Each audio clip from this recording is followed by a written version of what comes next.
Magandang umaga mga kapatid. Ikinalulugod po namin ang inyong pakikibahagi sa banal na Eucharistia. Ngayon ay ika-6 na linggo sa karaniwang panahon. Ang mangunguna sa ating pagdiriwang ngayong umaga ay si Reverendo Padre Benyo Pauta, katulong na rektor ng Etcher Shrine. Masitayo po ang lahat.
Sa ngalan ng Ama at ng Anak at ng Espiritu Santo. Amen. Pagpalain ang Diyos ang nagbigay sa atin kay Jesus, ang dakilang guro at huwala.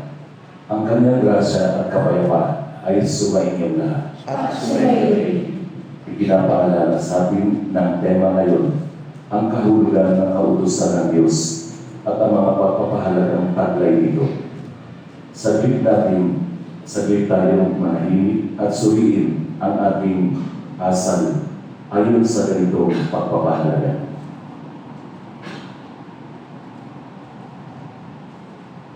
Para sa paggamit namin ng kalayaan sa mga pagpiling ikinalulungkot mo, Panginoon, kaawaan mo kami.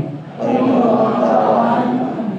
Para sa mga pagkakataong nagkasiya kami sa literal na pahayag lamang ng kautusan, Kristo, kaawaan mo kami. Kristo, kaawaan mo kami. Para sa pagsunod namin sa kautusan, nang dahil lamang sa takot sa iyong pagpaparusa at hindi dahil sa pag-ibig sa iyo, Panginoon, kaawaan mo kami. Panginoon, kaawaan mo kami. Kaawaan tayo ng makapangyarihang Diyos. Patawarin tayo sa ating mga kasalanan at patnubayan tayo sa buhay na walang hanggan. Amen.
Manalangin tayo.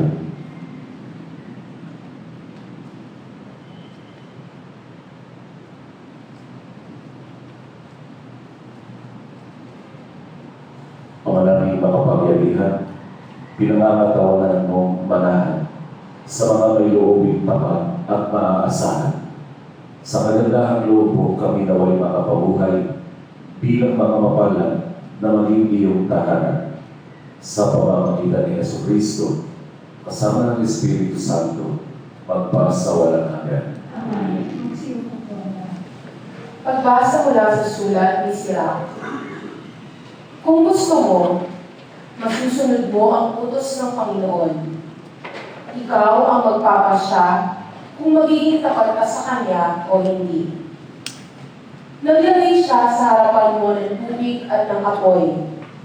Kunin mo ang iyong maibigan. Makapipili ka ng alinman sa dalawa, buhay o kamatayan. Ang iyong mapili ang siyang tutunguhan. Dakila ang karunungan at kapangyarihan ng Panginoon. Nakikita niya ang lahat ng bagay. Nalalaman niya ang lahat ng ginagawa ng bawat tao. At kinakalinga niya ang mga may takot sa Kanya. Kailan may wala siyang inutusang magpakasama o pinahintulutang magkasala. Ang salita ng Diyos. Salamat sa Diyos. Sa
At iyon ang susundin ko habang ako'y nabubuhay. Ituro mo ang batas mo't sisikapin kong masunod. Buong pusong iniyan at susundin ang buong loob.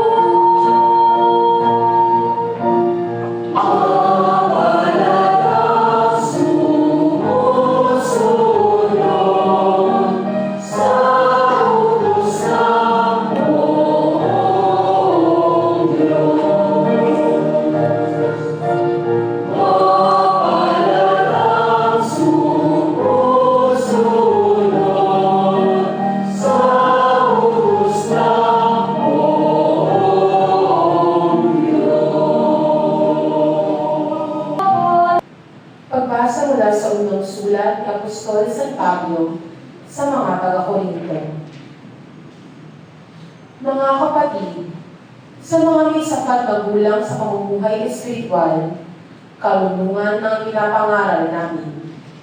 Subalit hindi karunungan ng sanlibutan ito o ng mga tagapamahala sa ngayon na nakatakdang malipol. Ang tinutukoy ko ay ang panukala ng Diyos na nalihim sa tao. Itinalaga niya ito para sa ating kadarakila bago likhain ang sanlibutan. Isa man sa mga tagapamahala sa kapanahunan ito'y walang nakaunawa sa panukalang iyon. Sapagkat kung naunawaan nila iyon, hindi sana nila ipinako sa krus ang dakilang Panginoon. Ganito ang sinasabi ng kasulatan. Hindi pa nakikita ng mata, hinarinig ng tenga, hindi pa rin sumasabi sa isip ng tao ang inihanda ng Diyos sa mga umiibig sa Kanya. Subalit ito'y inihayag ng Diyos sa atin sa pamamagitan ng Espiritu. Nasasaliksik ng Espiritu ang lahat ng bagay, maging ang pinakamalalim na panukala ng Diyos. Ang salita ng Diyos. Salamat sa Diyos. Magsitayo mo na.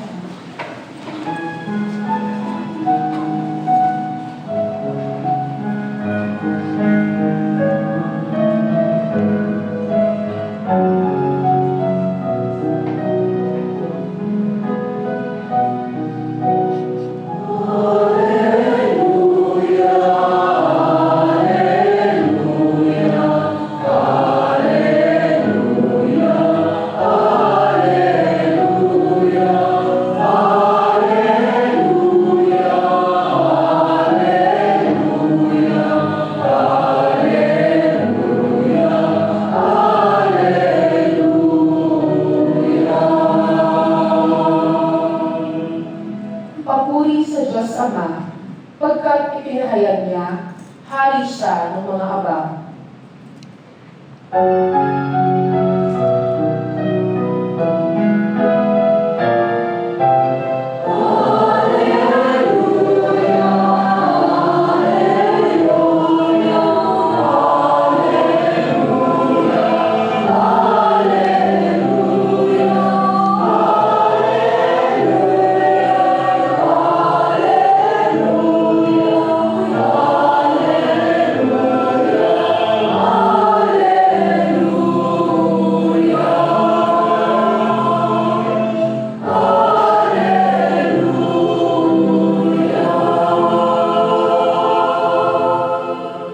Sumainyo ang Panginoon. Ang mabuting balita ng Panginoon ayon kay Mateo. Papuri sa iyo.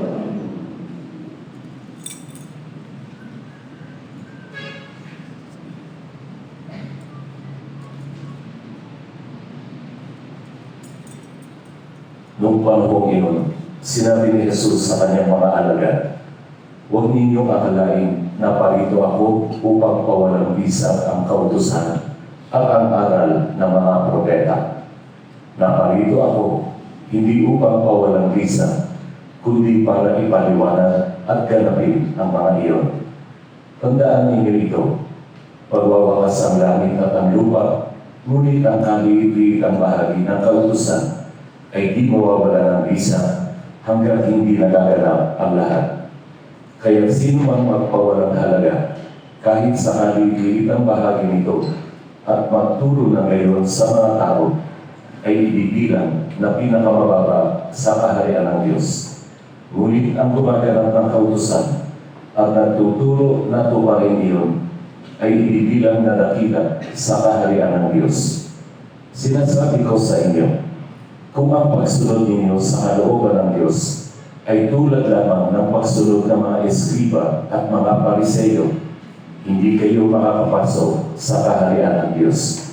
Narinig ninyo na noong una'y inuutos sa mga tao, huwag kang papatay. Ang sino mang makamatay ay mananagot sa hukuman. Ngunit ngayon sinasabi ko sa inyo, ang mapuot sa kanyang kapatid ay mananagot sa kahukuman. Ang humabak sa kanyang kapatid ay mananagot sa Sanhedrin. At sino mang magsabi sa kanyang kapatid, ulul ka, ay mapapa sa apoy ng impyerno. Kaya kung naghahandog ka sa Diyos at maalala mo na may sama ng loob sa iyo ang kapatid mo, iwan mo muna ang iyong handog sa harap ng dambana at makipagkasundo ka sa Kanya. Saka ka magbalik at maghandog sa Diyos. Kung may magsakdal laban sa iyo sa hukuman, makipag-ayos ka sa Kanya habang may panahon, bago Kanya iharap sa hukom. At kung hindi, ibibigay Kanya sa hukom na magbibigay naman sa iyo sa tandot, at ikaw ay mabibilang ko. Sinasabi ko sa iyo, hindi ka makakalabas doon hanggang hindi mo nababayaran ang kahuli-hulihang kusing. Narinig ninyo na nung una'y inuutos sa mga tao, huwag kang makikiapid. Ngunit ngayon sinasabi ko sa inyo, ang sino mang tumingin na may mahalay na pagnanasa sa isang babae, sa isip niya'y nakiapid na sa babaeng iyon. Kung ang mata mo ang siyang naging sanhi ng iyong pagkakasala, dukutin mo at itapon, sapagkat mabuti pang mawalan ka ng isang bahagi ng katawan, kaysa buo ang iyong katawang itapon sa impyerno. Kung ang iyong kamay ang siyang nagiging sanhi ng iyong pagkakasala, putulin mo at itapon. Mabuti pang mawalan ka ng isang bahagi ng katawan, kaysa buo ang iyong katawang itapon sa impyerno. Sinabi rin naman, kapag pinaghiwalay ng lalaki ang kanyang asawa, ito'y dapat niyang bigyan ng kasulatan ng paghihiwalay. Ngunit ngayon, sinasabi ko sa inyo, kapag pinahiwalay ng lalaki ang kanyang asawa, nang hindi naman ito nangangalunya, at ito'y nag-asawa muli, ang lalaking ito'y nag-asala, itinulak niya ang kanyang asawa sa pangangalunya.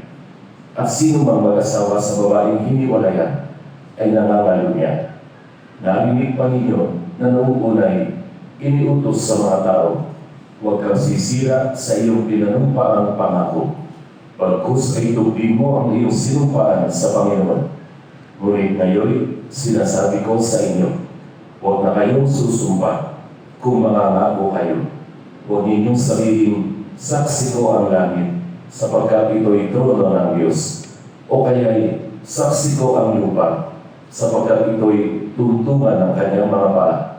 Huwag din ninyong sabihin, saksi ko ang Jerusalem, sapagkat ito'y lungsod ng dakilang hari. Di huwag mong sabihin, mamatay man ako, sapagkat may isang buhok sa iyong uloy, hindi mo mapapaputi o mapapiitim. Sabihin mo na lang na oo kung oo, at hindi kung hindi, sapagkat buhat na sama-sama ang anumang sumpang idaragdag dito. Ang mabuting balita ng Panginoon.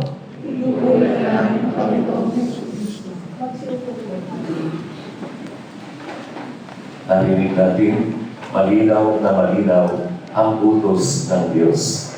Binigyan niya ng bagong kahulugan yung pinakamamahalagang apat na batas o kautusan ng Old Testament nung panahon ni Moises. Yung murder, pagpatay, adultery, divorce, at pagsasabi ng kasinungalingan. Noong po nasa seminaryo pa ako sa Baguio, 2 taon ako namalagi sa Recoletos, kung saan ako ay kumuha ng philosophy. Siyempre, mga kasabay ko doon, mga kasama ko, mga bata. Nang pumasok ako doon at the age of 38, I was the oldest in the community. Pinakamatanda ako sa lahat ng mga seminarista. At pagkinaling sa mga pari, isa lamang yung mas matanda sa akin na 1 taon, yung aking rector. At since it is a religious order, meron silang vow of poverty. Nakakalabas lamang po kami ng seminaryo isang beses tuwing 1 linggo. Araw ng linggo, 2:30 ng hapon hanggang 5 in the afternoon. O 2:45 hanggang 5:30 in the afternoon. At ang tawag namin doon ay pasayo. Bibigyan lamang kami ng 50 pesos mula sa aming pondo. At yun lang ang aming gagastusin. Bawal ka manood ng sine, hindi ka pwedeng kumain sa mga restaurant, at hindi ka pwedeng sumakay ng taxi. Okay. Tapos, pagbalik namin sa hapon, kanya-kanyang bilahan, sasabihin, nakapanood kami ng sine, hindi kami nahuli. Tuwang-tuwa. Meron kaming kinainan fast food bago, malayo sa session, hindi pinupuntahan ng mga palit, hindi kami nahuli. Tapos yung iba sasabihin, uy, nag-taxi nga kami pa uwi, pero doon kami sa kanto bumaba para hindi mahuli ni Father. Kanya-kanyang palusot. May mga batas na sinusunod. Bakit natin hindi sinusunod ang iba? Pinipili lamang natin yung makakagaan sa atin, yung convenient lang sa atin, kung ano lamang yung gusto natin na naaayon sa ating kapakanan. Pero pag hindi na, gawa-gawa na tayo ng dahilan. Meron po isang lalaki, lumapit sa kanyang parish priest, tinanong, Father, is it a sin to sleep with my girlfriend? Sabi ko pari, but of course na. Tuwan-tuwa yung lalaki, tapos sinunod ng pari, but only if you are really sleeping. No? At narinig natin dito ang pangangalo niya. Kadalasan, no? Sinasabi natin ang pangangalo niya, yung actual na pakikiapit. No? Pero yung sinasabi ni Jesus, kahit na tingnan mo lamang na may bahala ikaw pagnanasa sa isang babae, ikaw na ay nagkasala ng pangangalo niya. Kaya ito naman po ay meron ding sinasabi, okay, ito ay sinasabi sa mga kalalakihan, pero ang mga kababaihan ay meron ding responsibilidad. Not because you are free to wear anything you like, bahala ka na lang magdamit kung ano ang nais mo. Dahil ito ay nauuso, ito ang in. Kahit na ikaw ay nagkukos na ng kasalanan ng iyong kapwa, lalo na sa loob ng simbahan. Hindi naman na namin pinakikialaman kung nasa labas ka ng simbahan.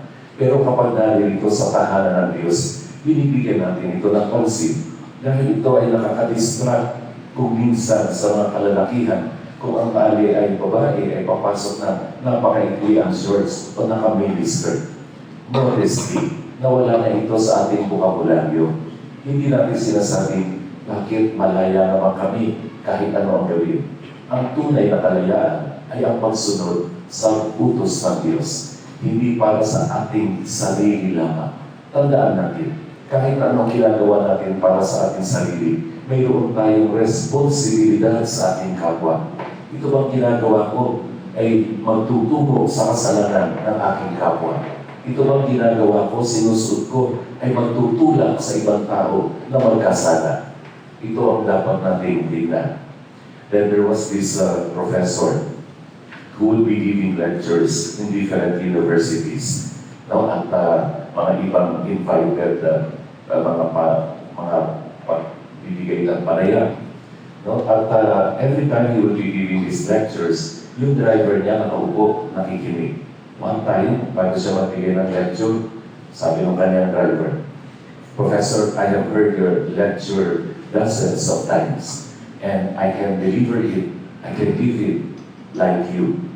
At sinubukan sa isang maliit na universidad, ang nagsalita yung driver. At yung professor naupo na bilang driver.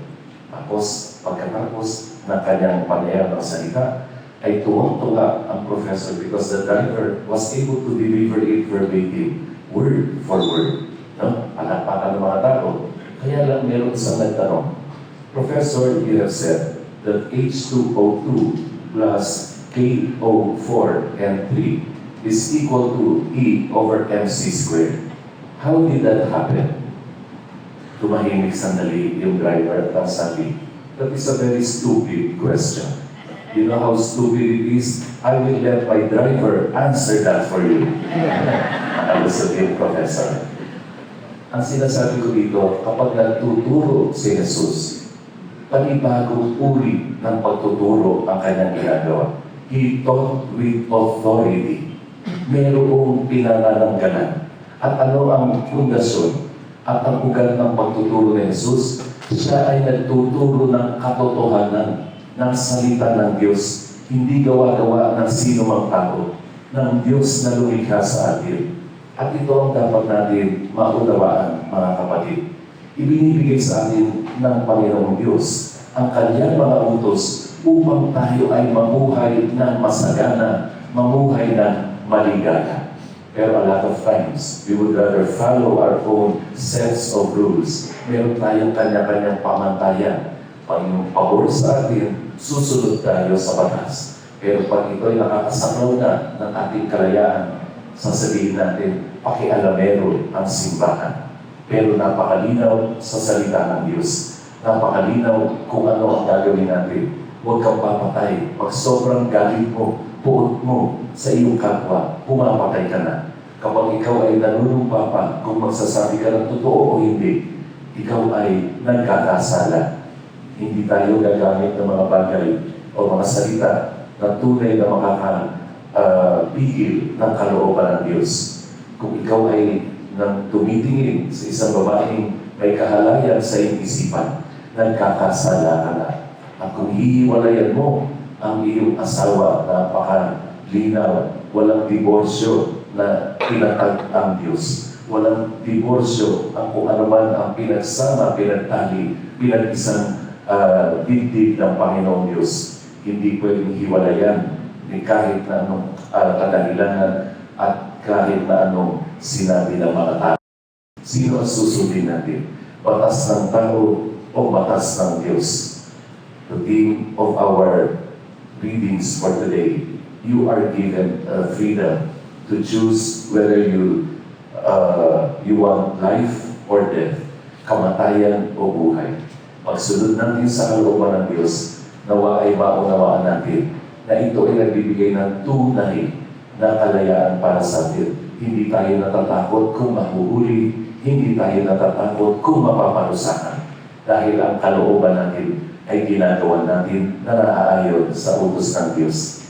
At magagawa lamang natin ito kung tayo ay may pag-ibig sa Diyos. Only with a heart that loves God can obey His commandments. At kapag inutos at ginawa natin ang kanyang mga utos na may kapakumbabaan at may pagmamahal sa Diyos, tayo ay kabilang sa kanyang bagong pamilya, ang bagong kawan ng mga Kristiyano. Amen.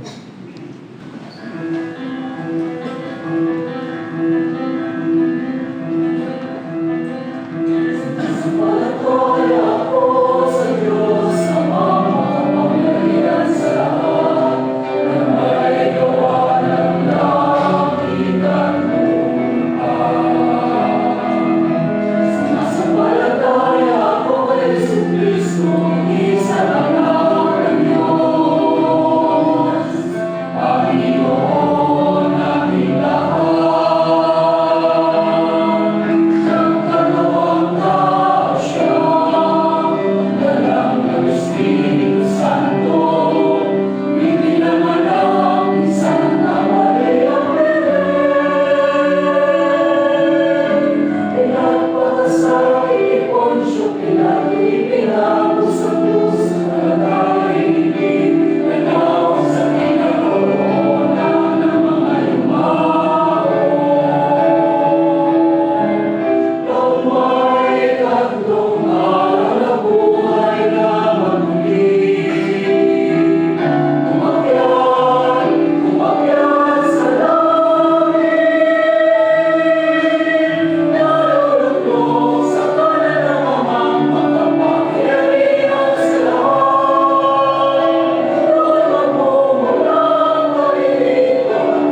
sa atin ngayon ng salita ng Diyos, ang mga pagpapahalagang tampok sa kautusan at ang mahihigpit nitong kahingian.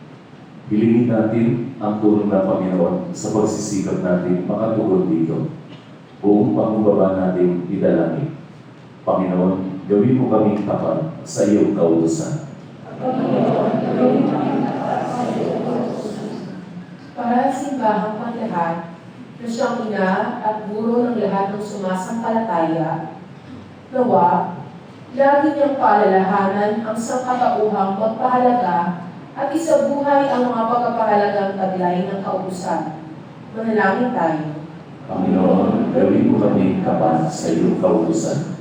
Para sa Santo Papa, mga obispo at mga pari, nawa, malinaw nilang maituro ang kahingian ng kautusan ng Diyos at lagi nilang isabuhay ang mga pagpapahalagang ipinapahayag dito.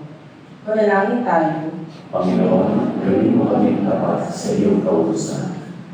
Para sa ating mga pinunong pambayan na tagapagtaguyod ng kagalingang panglahat, nawa, makagawa at makapagpatupad sila ng mga batas na alinsunod sa mga pagpapahalaga ng kausang moral ng Diyos. Manalangin tayo. Panginoon, gawin mo kaming tapat sa iyong kautusan.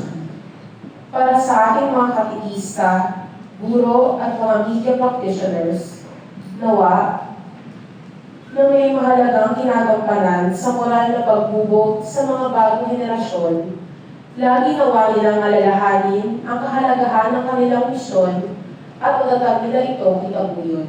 Manalangin tayo. Panginoon, gawin mo kaming tapat sa iyong kautusan.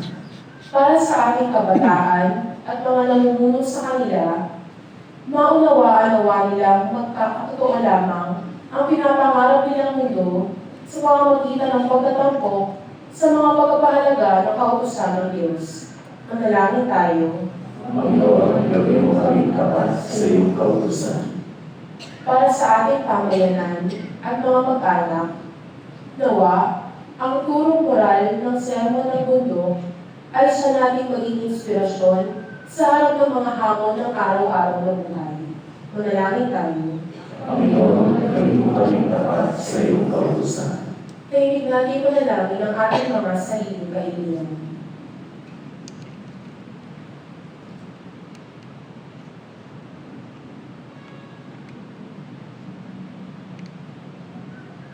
Manalangin tayo.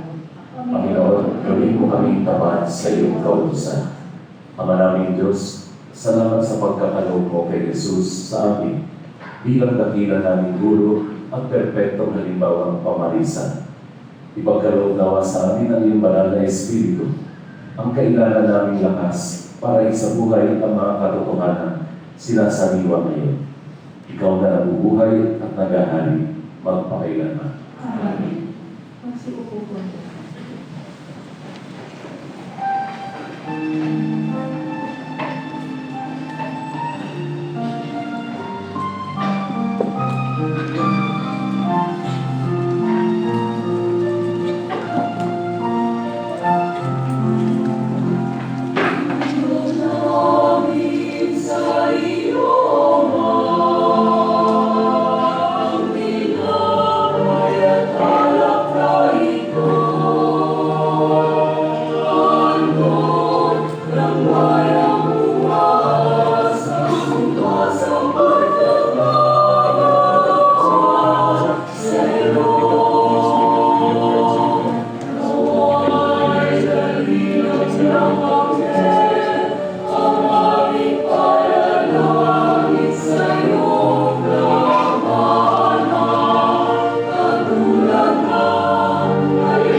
Manalangin kayo mga kapatid upang ang ating paghahari ay kalugdan ng Diyos ang makapangyarihan. Tanggapin nawa ng Panginoon ang pagkakain sa iyong mga kamay, sa pagkakulang at karangalan sa kapatid sa buong sinayan. Ama naming lumikha, kami naway dalisayin at panibaguhin ng aming gaganaping paghahari. Kami naway itaguyod na gagawin namin ito sa pagkanais namin sundin ang loob mo. Sa pamamagitan ni Jesucristo, kasama ng Espiritu Santo, magpasawalan hanggan. Sumayin niyo ang Panginoon. Itaas sa Diyos ang inyong puso at diwa. Pasalamatan natin ang Panginoong ating Diyos. Ang nating makapangyarihan, tunay na marapat na ikaw ay aming pasalamatan. Nasa iyo ang aming buhay, pagkilos at pag-ilan. Sa pamumuhay namin araw-araw, tinatamasa namin ang iyong pagmamahal.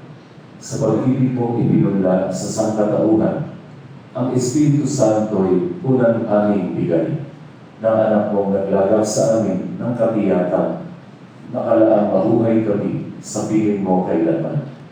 Kaya kaysa ng mga anghel na nagsisiawit ng papuri sa iyo, nang walang humpay sa kalangitan, kami nagbubudi sa iyong kadakilaan.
Ama naming banal, ikaw ang bukal ng tanang kabanalan.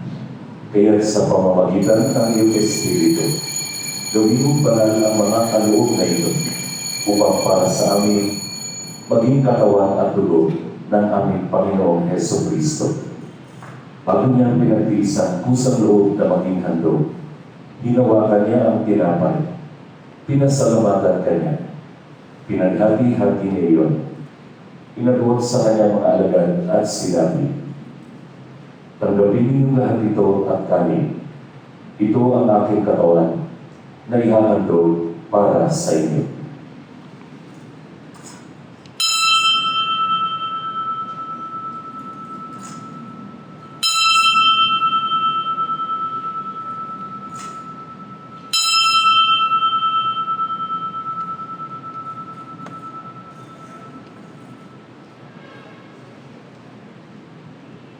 Gayon din naman matapos ang hapunan. Hinawakan niya ang kalis. Muli kanyang pinasalamatan. Inabot niya ang kalis sa kanyang mga alagad at sinabi, tanggapin niyo lahat ito at inumin. Ito ang kalis ng aking dugo, ng bago at walang hanggang tipan. Ang aking dugo ay bubuhos para sa inyo at para sa lahat sa kapagpapatawad ng mga kasalanan. Gawin niyo ito sa pag-alala sa akin.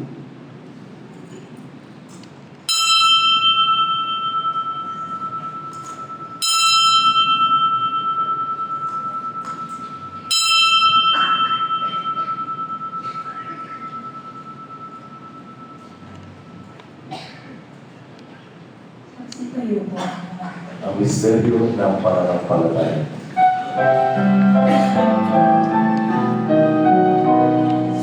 Krus mo at pagkabuhay, kami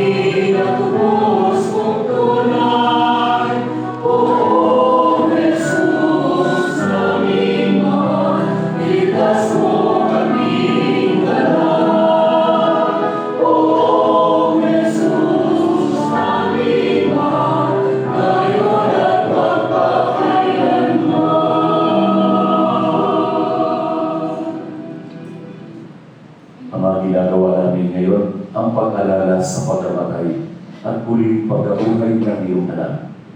Kaya tinaalay namin sa iyo ang tinapay na nagbibigay buhay at ang kalis na nagkakaloob ng kaligtasan. Kami nagpapasalamat dahil kami iyong minarapan na tumayo sa harap mo para maglingkod sa iyo. Isinasamo namin kami magsasalo-salo sa katawan at dugo ni Kristo ay mabuklod sa pagkakaisa sa pamamagitan ng Espiritu Santo. Amalin natin mo ang iyong simbahang laganap sa buong daigdig. Puspusin mo kami sa pag-ibig kaysa ni Francisco na aming Papa at ni Luis Antonio na aming Obispo at ng Tanang Kabayan. Alalahanin mo rin ang mga kapatid namin nahimlan nang may pag-asang sila'y muling mabubuhay. Gayon din ang lahat ng mga pumanaw. Kaawaan mo sila at patuloyin sa iyong kaliwanagan. Kaawaan mo at pakindapatin kami lahat na makasalo sa iyong buhay na walang wakas. Kaysa ng mahal na Birhen Maria na ina ng Diyos, ng kabiyak ng puso niya si San Jose, kaysa ng mga apostol at ang lahat ng mga banal na namuhay dito sa daigdig ng hanugod-lugod sa iyo. May pagdiwang nawa namin ang pagpupuri sa ikararangal mo sa pamamagitan ng iyong anak na aming Panginoong Hesus Kristo. Sa pamamagitan ni Kristo, kasama niya at sa Kanya, ang lahat ng parangal at papuri ay sa iyo, Diyos amang makapangyarihan, kasama ng Espiritu Santo, magpasawalang hanggan.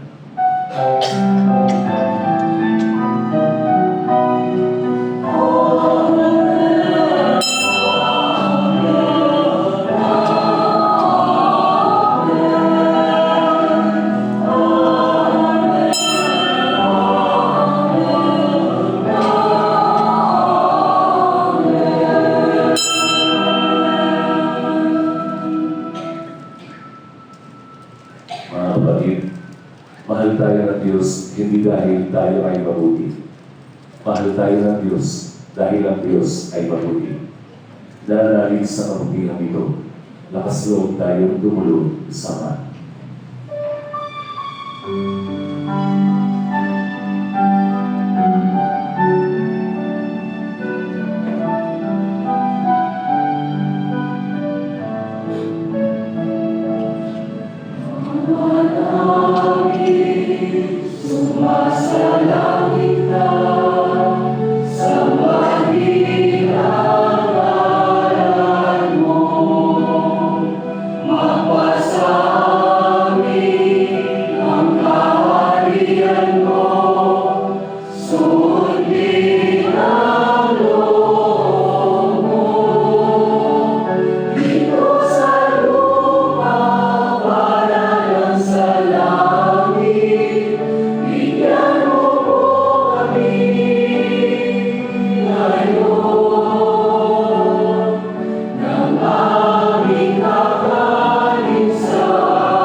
Hinihiling namin kami iadya sa lahat ng masama.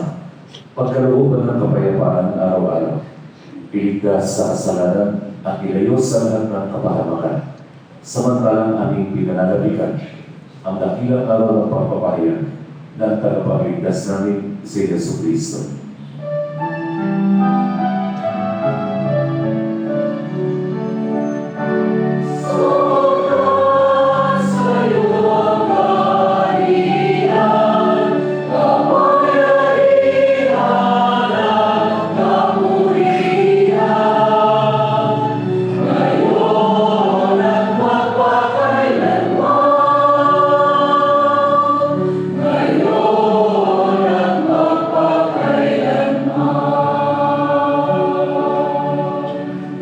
Panginoong Yeso Kristo, sinabi mo sa iyong mga apostol, kapayapaan ang iniiwan ko sa inyo. Ang aking kapayapaan ang ibinibigay ko sa inyo. Tuhayan mo aming pananampalataya at wag ang aming napakarami at paulit-ulit na pagkakasala. Pagkalooban mo kami ng kapayapaan at pagkakaisa ayon sa iyong kalooban.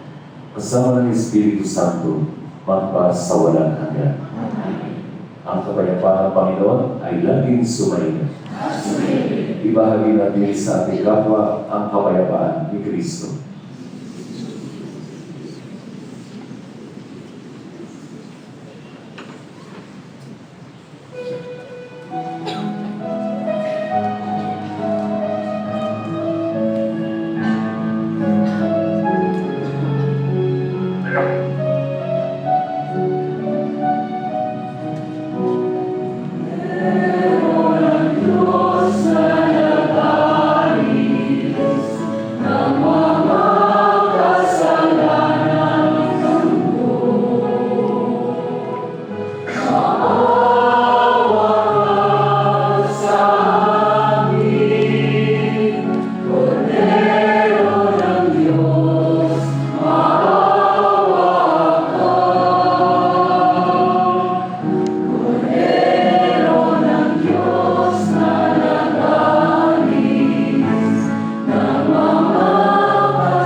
Narito si Jesucristo, ang kordero ng Diyos na nag-aalis ng mga kasalanan ng sanlibutan.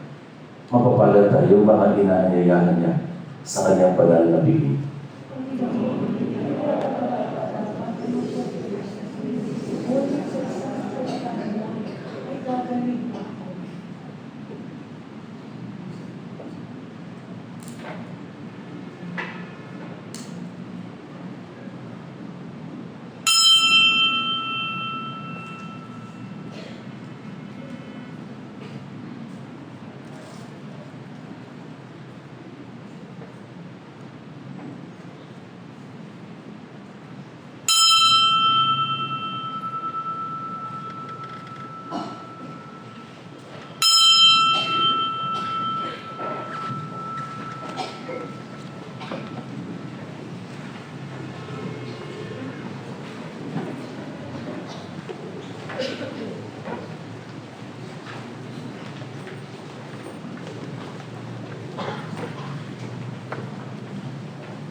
dalangin para sa kapalitan.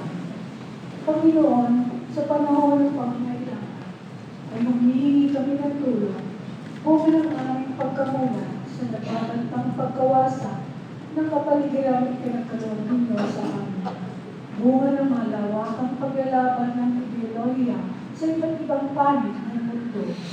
Pagkalooban ninyo kami sa pagmalakas upang maipalaganan ang kabutihan, katarungan, pagmamahalan at kapayapaan. Sa gitna ng labanan, ituro ninyo sa amin ang pagtutulungan, sa kasaganaan, ang pagbibigayan, sa kalalitaan, magkaroon po sana ng maayos na pamumuhay. Kung mangibabaw ang pagkamakasarili, ituro ninyo sa amin ang kababaang loob. Sa kawalan ng katarungan, matutunan sana namin ang pagsisisi at pagbabalik loob sa Diyos. Kung may di pagkakaunawaan, magkaroon po sana ng pagkakasundo at pagkakaisa. Sa kawalan ng pag-asa, maiatusan namin ang mabuting balita. Turuan mo kami kumalita sa halip ng kaligayan, maglingkod sa halip ng paglingkuran.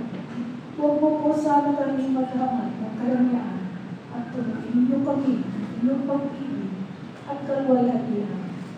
Pahintulutan niyo kami maging katulad ninyo, sapagkat sa ganitong paraan lamang namin matatagpuan ang tunay na kahulugan ng buhay na makapagbibigay sa amin ng bagong pag-asa. Amen. O Maria, Reyna ng Kapayapaan, Ipanalangin mo kami. magsitayo po kami. Ang naming mapagmahal, kami pinapagsalo mo sa banal na pagkikilabang, ay gawin mong laging malapit na pagsaluhan ang kaloob mong ito sa aming ikabubuhay sa pamamagitan ni Heso Kristo, kasama ng Espiritu Santo, magpa sa walang hanggan. Amen. Sandali po namin hinihiling ng pansin. As part of the celebration of our Arts Shrine Revolution Anniversary, we invite you to the following activities.